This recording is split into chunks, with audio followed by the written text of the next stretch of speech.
Hari ke-36 11 September 2022 Ahad.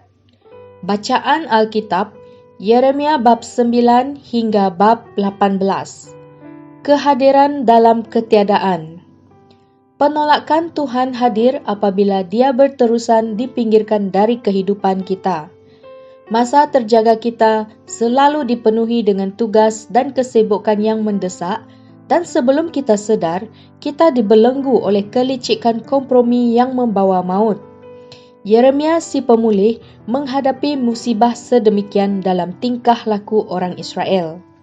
Sebab kenapa penghakiman mesti menimpa umat Tuhan dijelaskan dengan teliti dalam pembacaan kitab Yeremia hari ini.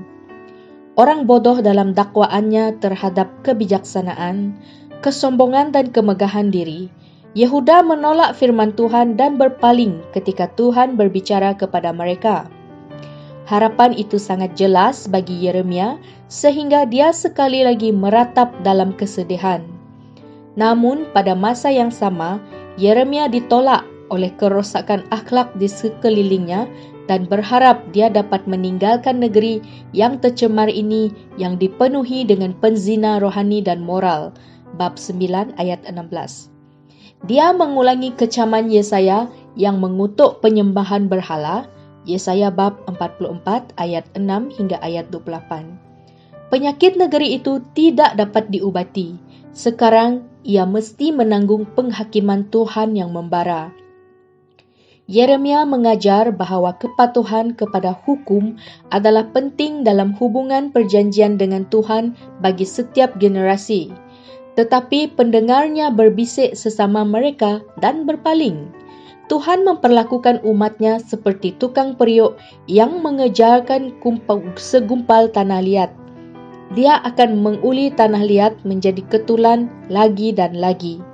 Keinginan Tuhan untuk semua manusia bukanlah untuk berbuat dosa. Orang-orang yang tidak taat akan dihancurkan dan Dia boleh membentuk mereka kembali ke arah kekudusan dan sifatnya. Perhatikanlah jalan kamu. Kita perlu membuat perubahan dan memulihkan masa kita dengan Tuhan. Bagaimanakah kita boleh melepaskan diri daripada roh kejahilan? Yeremia bab 4 ayat 1 hingga ayat 3.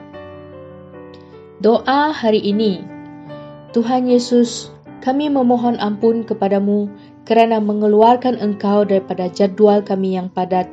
Sambil dengan fikiran yang waras, kami berfikir bahawa Engkau boleh dipanggil apabila kami memerlukanmu.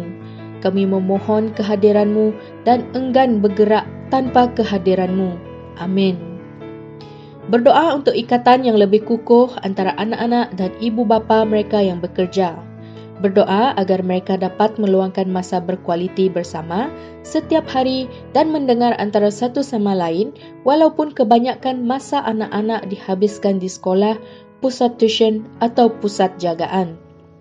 Berdoa agar gereja-gereja di Malaysia, sama ada dengan jemaah besar atau kecil, akan menjadi gereja komuniti yang berkesan yang membantu memenuhi keperluan komuniti mereka dan membawa perubahan dalam kawasan mereka.